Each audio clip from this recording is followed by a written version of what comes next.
തേച്ചു പീഡിപ്പിക്കാൻ പൂഴി വേണ്ട, തേച്ചു മിനുക്കാനും പൂഴി വേണ്ട. ഏറ്റവും ആധുനികമായ മെഷീനറിയിൽ ഹൈബ്രിഡ് വാഷ് ചെയ്ത ജിയോ സാൻഡും ജിയോ മിക്സ് കോൺക്രീറ്റും. പുനരുജ്ജീവന പ്രവർത്തനത്തിന്റെ ഒന്നാം ഘട്ടം പൂർത്തിയാക്കി ഉദ്ഘാടനത്തിനൊരുങ്ങിയ കാനാമ്പുഴയെ ജനകീയ ശ്രമദാനത്തിലൂടെ ശുചീകരിച്ചു. നൂറുകണക്കിന് സന്നദ്ധ പ്രവർത്തകർ ശുചീകരണ പരിപാടിയിൽ പങ്കെടുത്തു. കണ്ണൂർ കോർപ്പറേഷൻ മേയർ മുസ്ലിം മഠത്തിൽ ശുചീകരണ പ്രവർത്തനങ്ങൾ ഉദ്ഘാടനം ചെയ്തു. കുടുംബശ്രീ പ്രവർത്തകർ, വിവിധ സംഘടനാ പ്രവർത്തകർ, കണ്ണൂർ കോർപ്പറേഷൻ കൌൺസിലർമാർ എന്നിവർ ശുചീകരണ പരിപാടിയിൽ പങ്കെടുത്തു. ശിശുമന്ദിരം റോഡിന് താഴെപ്പാക്കം മുതൽ താഴെ ചൊവ്വപ്പാലം വരെയാണ് ശുചീകരിച്ചത്.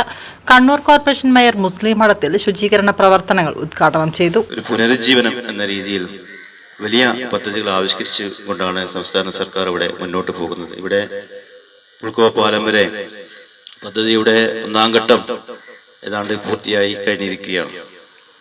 അതുപോലെ ഇനി അങ്ങോട്ട് കടലിലേക്ക് എത്തിച്ചേരുന്ന പടന്ന ഭാഗത്തേക്ക് കൂടി ഈ പദ്ധതി മുന്നോട്ട് പോകേണ്ടതായിട്ടുണ്ട്. പിന്നെ അവിടുന്ന് അങ്ങോട്ടാണ് യഥാർത്ഥത്തിൽ പുഴ എന്ന രീതിയിൽ നമുക്ക് കാണാൻ സാധിക്കുക.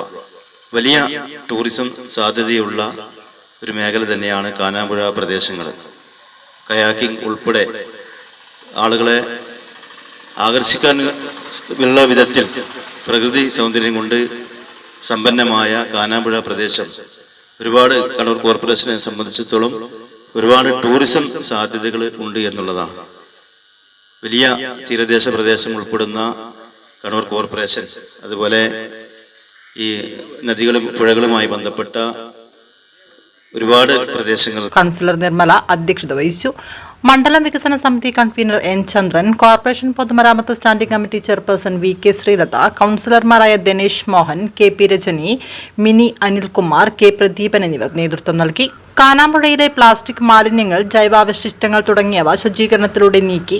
കാനാമ്പുഴ പുനരുജ്ജീവന പ്രവർത്തനങ്ങളുടെ ഒന്നാം ഘട്ട പൂർത്തീകരണോദ്ഘാടനം ഡിസംബർ 26 രാവിലെ 10 മണിക്ക് മുഖ്യമന്ത്രി പിണറായി വിജയൻ ഉദ്ഘാടനം ചെയ്യും. മന്ത്രിമാരായ രാമചന്ദ്രൻ കടന്നപ്പള്ളി, റോഷി അഗസ്റ്റിൻ, നവകേരളം കർമ്മ പദ്ധതി 2 സംസ്ഥാന coordinator doctor T N Seema എന്നിവർ ഒന്നാം ഘട്ട പൂർത്തീകരണ സമർപ്പണ പരിപാടിയിൽ പങ്കെടുക്കും.